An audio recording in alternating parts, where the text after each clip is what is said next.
Hello everybody and welcome to this week's edition of Ask Coach Marie. I'm Marie O'Neill, founder of Padma Life Coaching and your host on this series.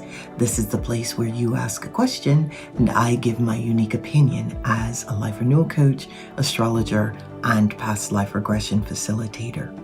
Each week on Friday, a new video is released with me answering 2 questions from the viewers. In addition to that, I talk about various other topics. Please know that I am not a therapist and I will never tell you what you must do. Let's go ahead and get going with the questions for this week. Our first question comes from Amanda, who is in Michigan. She says, I'm 35 years old and for most of my life, I've felt I don't belong to my family. I just don't fit. My belief system, the way I do things, the way I live is so different. Am I crazy? I know I wasn't adopted. Is it possible to be born to a family and not belong? Amanda, thank you for asking that question. The short answer to this question is yes, it is possible to be born into a family where you don't belong, or at least you don't feel that you belong.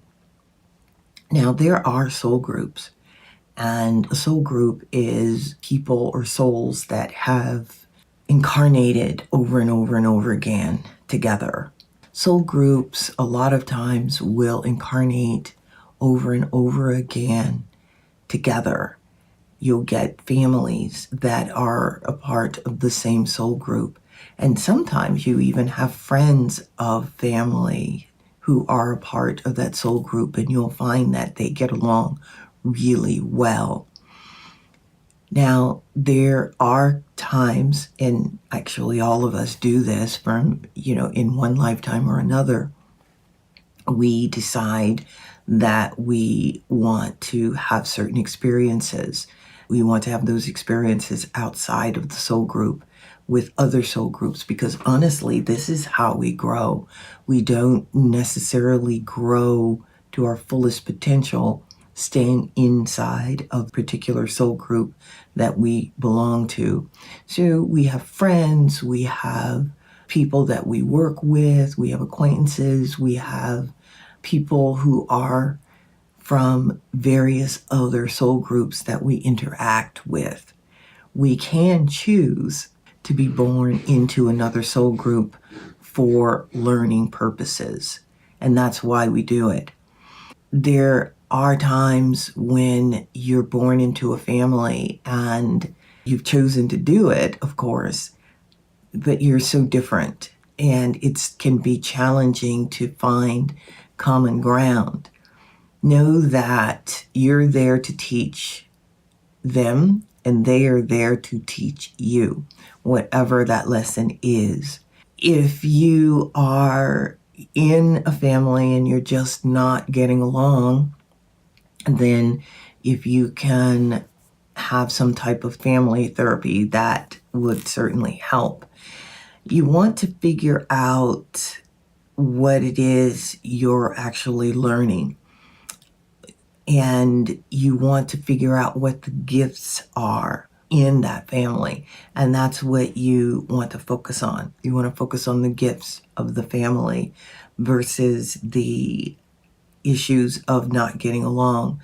With the issue of not getting along, you do, or at least being totally different, you do want to have a conversation, maybe a family meeting, and see if you can work this out, see if you can come to some type of agreement. Sometimes you're not able to, and sometimes you need to walk away. That's up to you, though, whether or not you walk away from your family. That is extreme. That's an extreme case. If the family is completely toxic, then, of course, you're going to have to consider that. But that's a last resort. See if you can work it out. But yes, you can be born into a family that is not a part of your soul group. Now, that doesn't mean that you don't belong. It just means that you're from another soul group and you're there to have certain experiences that you can only have in that particular soul group. I hope that answers your question. The topic for today is the sun. And a lot of us, and I certainly did this when I first started learning about sun signs. We look in the newspaper or magazine for our sun sign to see what the prediction is for that week or that month or that year. What's interesting about that is it's not actually your sun sign that is giving the prediction. It's your rising sign. The reason that it's your rising sign and not the sun sign is because it's easy for us as astrologers to set the ascendant at 00 degrees of a particular sign and make a prediction that way. It's a long, drawn out conversation that I actually am not going to have here, but know that when you're looking in a magazine or newspaper or wherever you get your astrology information, you really need to know your rising sign, because that's actually what the astrologer is referring to and not the sun sign, unless your sun sign is close to that ascendant, which is the sign on the eastern horizon at the time of your birth. Some people were born with the same sun sign as rising sign. So if you're born with your sun, say, in Libra at 25 degrees Libra, because there's 30 degrees in a sign, and your rising sign is, say, 23 degrees Libra, then yes, you can read that sun sign prediction as being for you. That's really about the only time you can do that. The sun is our ego. It's what we need to feel vital, what we need to feel that we want to get up and go in the morning. So you have to get the sun sign right. Because it's the ego, everything revolves around the sun. So all of the planets revolve around the sun, and this is the way it is for you too. Everything in your chart revolves around the sun. So you definitely want to get that right.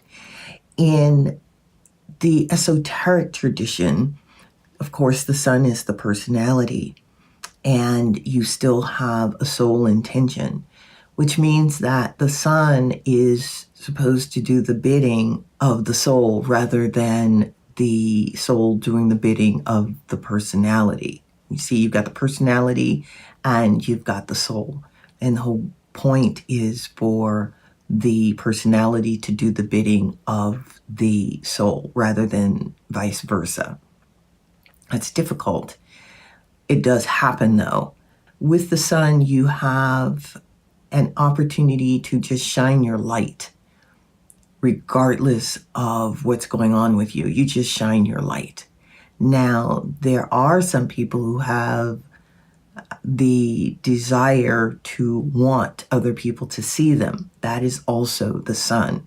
So you have to look at whether your sun is balanced or not.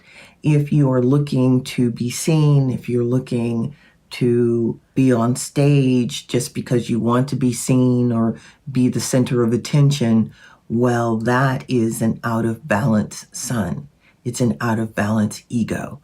If you walk into a room and you just shine your light, you're just doing it because you're you and you have no intention of sucking all the heat out of a room, then you're just shining your light, and that is a more balanced sun. So take a look at your sun, look at the attributes of your sun and what it is you need. It would also be a good idea if you knew where in your astrological chart your sun lies, meaning which house it is in, because there's 12 houses on a chart wheel, and each one of those houses has a particular meaning or a different focus. So you want to look at that if you can. But if you can't, that's okay. Just look at your sun sign, look at the attributes of it, and chart how you feel. Chart what's going on with you. How's your energy level? Are you vibrant? Lots of vitality. Take a look at that. But that's what I wanted to talk about with the sun. Now, our next question comes from Trisha, who is in Boulder, Colorado. Oh my goodness, I love Boulder. She says, I've lived in Boulder most of my life and I love it here. At the same time, I get the feeling that I'm moving. I've never had this feeling before. How do I know if it's real? Another really good question. Thank you, Trisha, for asking it. If you're getting that feeling, obviously it's coming from somewhere. It's coming from probably that deeper part of you that is aware. Remember, we have our higher mind, aka soul, that is really the director of our lives. And sometimes it can give you prompts of knowing to know that something is coming and you're not able to actually shake it. I'd pay attention to that. You don't want to actually do anything, as far as looking for places to move to or that sort of thing. But what you do want to do is pay attention to that feeling and have it so that when an opportunity, because obviously an opportunity is going to come up for you to move, then you make the decision. Because remember, you have free will. You do not have to move if you don't want to. It's up to you. Pay attention to your feelings, and when that opportunity comes up, make a decision. Do you want to move or not?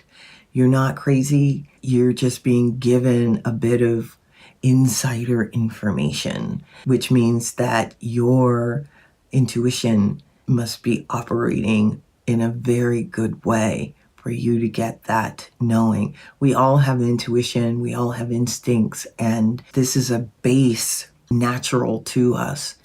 We don't always use it, and sometimes we don't feel it, but these instincts have been with us since the beginning of time because this is how we survived. And the sooner we start paying attention to our instincts and our intuition, the better we'll be, because it's doing its best to keep us on track, to keep us from making decisions that aren't optimal for us. So I'd say pay attention to it and let me know if you move or if you don't. Send me a note. All right, everybody, we've come to the end of today's Ask Coach Marie. If you have a question, please send it to padmacoach@icloud.com. That's padmacoach@icloud.com.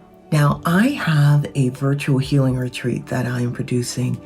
It's called Harmonizing with the Cosmos. This retreat is occurring on June 18th and 19th online. I'm going to put the link below so that you can just click on the link and go directly to the Eventbrite page. This retreat is for anyone who wants to learn more about their astrology chart and how they can use it to help themselves on a daily basis. It's a 2-day event happening between 4 and 7 p.m. Pacific time. It is recorded, so if you're not able to attend live, you will receive a replay. Once again, thank you for coming to my YouTube station and watching this video. Please like and subscribe to my YouTube station. It really does help the algorithms. I'll see you next week. Bye-bye.